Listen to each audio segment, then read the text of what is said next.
11 ఈ మూవీ ఎలా ఉంది ప్లస్ అండ్ మైనస్ తో ఈ వీడియోలో క్లియర్ గా తెలుసుకోబోతున్నాం. అంతకంటే ముందు మన ఛానల్ కి ఎవరన్నా ఫస్ట్ టైం వచ్చి please like and share and subscribe చేసుకోండి. సబ్స్క్రైబ్ చేసుకుంటారు కదా, వీడియోలోకి వెళ్ళిపోదామా.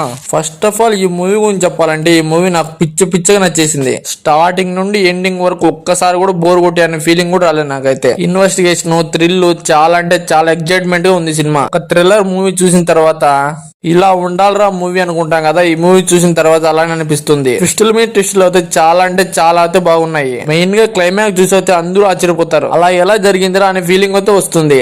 బేసిక్ స్టోరీ విషయానికి వచ్చినట్టయితే ఒక వ్యక్తి అందరినీ చంపుకుంటూ వెళ్తూ ఉంటాడు. అది చంపింది ఎవరు, ఎందుకోసం చంపుతున్నారు, కిల్లర్ మోటివ్ ఏంటి అని పోలీసు వాళ్ళకి తెలియజేసుకుంటూ ఉంటారు.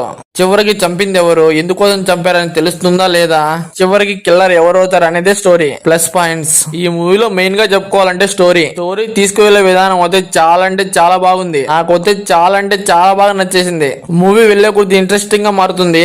నెక్స్ట్ టైం జరుగుతుంది ఎగ్జైట్మెంట్ అయితే ఫీల్ అవుతాము. అలాగే కిల్లర్ ని హైడ్ చేసి లాస్ట్ వరకు చూపించడం అయితే చాలా అంటే చాలా బాగుంది. లాస్ట్ లో కిల్లర్ వీడేనా అని చూపించేసి వీడు కాదు వేరే ఉన్నాడని కిల్లర్ చూపించారు చూడు, చాలా అంటే చాలా బాగుంది ఆ సీన్ అయితే. అలాగే ఈ మూవీలో నటించిన క్యారెక్టర్లు కూడా చాలా అంటే చాలా బాగా చూపించారు. మూవీలో నటించిన సైడ్ యాక్ట్స్ వాళ్ళకి ఇచ్చిన వాళ్ళు పర్ఫెక్ట్ గా చేశారని ఫీలింగ్ అయితే వచ్చింది నాకైతే. మెయిన్ హైలైట్ లాస్ట్ 30 మినిట్స్ అయితే ఏం జరుగుతుందా ఎగ్జైట్మెంట్ అయితే ఫీల్ అవుతాం. అంతకన్నా మూవీకి ఏం కావాలి చెప్పుగా.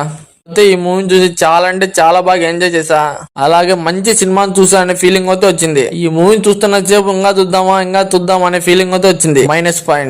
మైనస్ పాయింట్ పెద్దగా ఏం కనిపించలే కానీ స్టార్టింగ్ 10 మినిట్స్ వరకు కొంత బోరింగ్ ఫీలింగ్ వచ్చింది.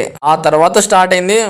ఎక్కడ ఆగల, నాకైతే ఎక్కడ బోరే కొట్టలేదు. అక్కడక్కడ కొంతవరకు కొన్ని క్యారెక్టర్ ని ఎలివేట్ చేయలే ఫీలింగ్ అయితే వచ్చింది. ఆ కొంతవరకు తప్ప మిగతా సినిమా అంతా చాలా అంటే చాలా బాగా నచ్చేసింది నాకైతే. ఓవరాల్ గా చెప్పుకోవాలంటే ఈ మూవీ అయితే చాలా అంటే చాలా బాగుంది. ఒక్కసారిగా ఈ సినిమా చూసినామంటే మళ్ళీ చూడాలనిపిస్తుంది. అంత ఎగ్జైట్మెంట్ గా అయితే ఈ సినిమా ఉంది. అలాగే ఈ సినిమాలో ఎమోషనల్ కూడా చాలా బాగా క్యాప్చర్ చేశారనే ఫీలింగ్ అయితే వచ్చింది. చిన్నప్పటి స్టోరీ అయితే చాలా అంటే చాలా ఎమోషనల్ చేసేసింది అందరినీ. నన్ను అయితే లిటరలీ ఎమోషనల్ గా ఫీల్ అయిపోయా. సో ఈ మూవీ ఈ పాటికే మీరు ఎంతమంది చూసారో కింద కామెంట్ సెక్షన్ లో కామెంట్ చేయండి. అలాగే మీకు ఎలా అనిపించిందో కూడా కింద కామెంట్ సెక్షన్ లో కామెంట్ చేయడం మాత్రం మర్చిపోకండి. మన వీడియోలు కొంత లేట్ అయితే వస్తున్నాయి, ఏమనుకోకండి. ఈసారి నుంచి మంచిగా తీద్దామని ప్లాన్ వేస్తున్నా. మీ సపోర్ట్ నాకు ఎప్పుడు ఉంటుందని కోరుకుంటున్నాను. Thank you for watching and supporting మీ బాయ్.